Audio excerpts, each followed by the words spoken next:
আচ্ছা, দুলাল মিজি আসেনি? দুলাল ভাই আসেনি? আচ্ছা, দর্শক সারি থেকে একটা কপি নেন না, বলুন আমি নিলাম। কারা কারা ধনী আমি তো আর জানি না, তাই তো সবার নাম দেওয়া সম্ভব না। মনে হয় যে আমরা সময় বেশি 1 মিনিট একজন নেন, কোন প্রবাসী ব্যবসায়ী আমার কোম্পানি নামের উপরে আমি দিয়ে দিলাম আমার মসজিদে বা আমার ছেলেকে গবেষণা। ও হালিমা,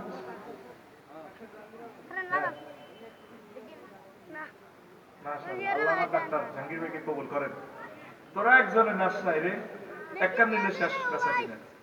দর্শক থেকে তো পর্যন্ত আল্লাহ আমার দর্শকেরা একজন নিচে এটা দেখি আবার ভালো হয়নি স্যার, এটা লিখছি রিপোর্ট নেবে আলমদের থেকে। দারুণ জিনিস লিখে গেছি, দারুণ জিনিস।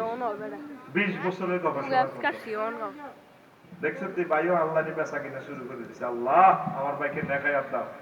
এ সানাউল্লাহ হাজি ভাই কই? আমি আর মতো গরিব মানুষ মারিলাম আছে রে।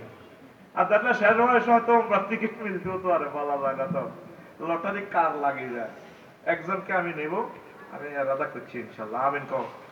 আমিন। আল্লাহ আমার বাইরে কবুল করো।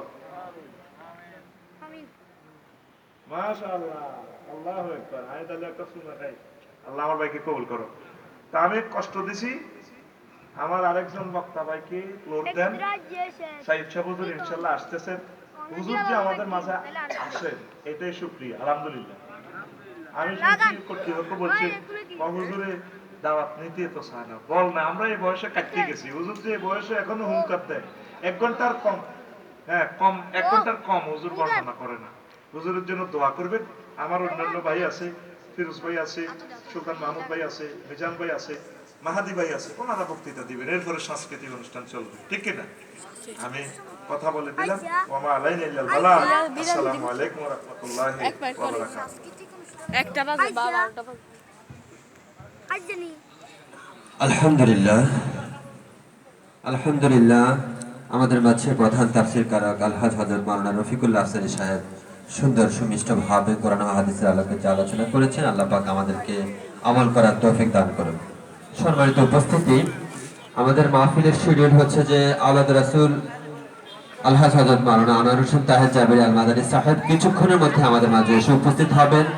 ওনার আলোচনার পরপরেই আমরা নামাজের বিরতি দিব। সালাতুল এশার নামাজ আমরা জামাতের সাথে আদায় করব। তার পূর্বেই, হুজুর আসার পূর্বেই